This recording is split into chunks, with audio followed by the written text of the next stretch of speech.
Mga guys, kinalkal ng mga DDS ang video na to para sirain si Attorney Claire Castro. Ito ay yung nagalit si Attorney Claire Castro na pinagtatanggol lang naman daw niya ang kanyang kliyente. Nagsisigaw lang siya. Dala ng kanyang galit. Pero hindi naman siya nanuntok. Hindi katulad nito. Mga kaibigan, kung minamasama nila yung ginawa ni Attorney Claire Castro, paano naman to, mga kaibigan? Biruin mo ha, attorney yan. Attorney daw, mayor ng Davao City. Pero tingnan mo mga kaibigan, nanuntok ng sheriff na gumagawa lang naman ng kanyang trabaho. Diba? Mas nakakahiya yan. At yan, eto pa mga kaibigan, yung kanyang pag-hire ng assassin para ipapatay ang 3 tao. Si PBBM, F. Elisa, at saka si Speaker. At no joke daw ha, at ang sabi ng kanyang inutusan, yes. Di ba? So, titingnan natin mga kaibigan, mas malala itong ginawa ni Sara Duterte. Pero para sa kanila, wala yan. Okay lang daw yan. Dapat lang daw talagang gawin yan. So, nakita mo ngayon mga kaibigan, no? Samantalang yung ginawa ni Attorney Claire Castro, sumigaw lang naman siya at hindi naman siya nanakit. Pero itong si Sara Duterte talagang nanakit, nanapak at nagbanta ng 3 buhay. At ito mga kaibigan, pakinggan natin.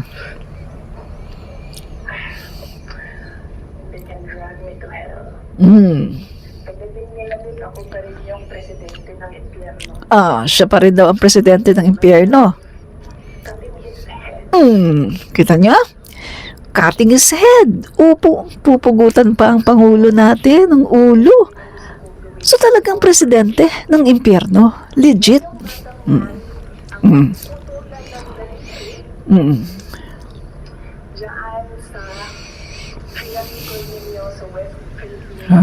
Fiasco ninyo sa West Philippine Sea.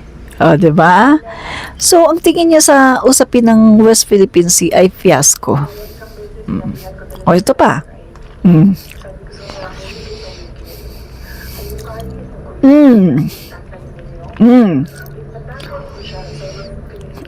Diba?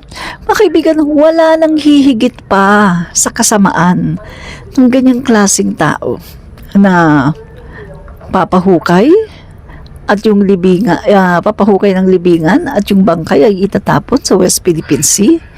Grabe mga kaibigan. Pero sa mga DDS, okay lang ito.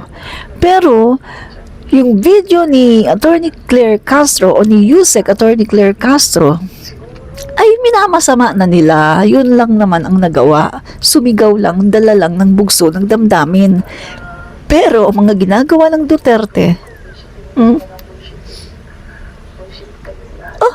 baliwala sa kanila yan. Diba? Tapos, yung 30,000 na EJK, okay lang din sa kanila.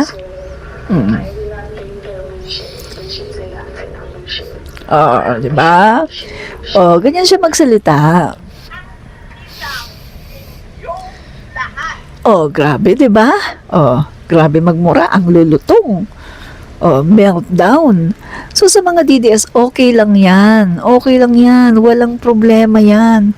Pero, para sa kanila, ay malaking bagay na yung ginawa ni Attorney Claire Castro na pagsigaw.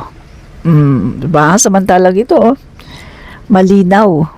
Nanuntok ng sheriff, nag-hire ng assassin para ipatsugi si PBBM, F. Elisa at saka si Speaker Martin. Tapos pinagmumura pa ang lulutong ng kanilang mura. Tapos pugutan pa daw ng ulo. Si PBBM. Pagkatapos huhukayin ang bangkay ni Apo Lakay at ipatatapon sa West Philippine Sea. At pagkatapos marami pa yan. Nambibintang pa siya ng kung ano-ano kay Speaker Martin at saka sa Marcos administration. So, ano ang mas malala? Yung nagawa na pagsigaw ni Yusek Claire Castro o itong mga nagawa ni Sara Duterte? Kung nasa katinuan kayo, basta sabihin nyo, mas malala ito. Kasi ito talagang with action, with words. Tapos may na-accomplish pa siya na pag-hire ng assassin. Nakakausap na siya, no? Kumausap na siya ng assassin. So tapos na. Kumausap na siya ng assassin at anytime na may nangyari sa kanya, ay gaganon yung tatlo. Ang masama nito, paano kung naganon siya na hindi naman si PBBM o si speaker ang nagpaganon sa kanya, kundi yung third party na mga galit sa kanya. 'Di ba? Madaming galit sa kanya kasi masama ugali niya eh. O maaring gamitin yung kanyang statement para ang Pangulo ang mapagbintangan.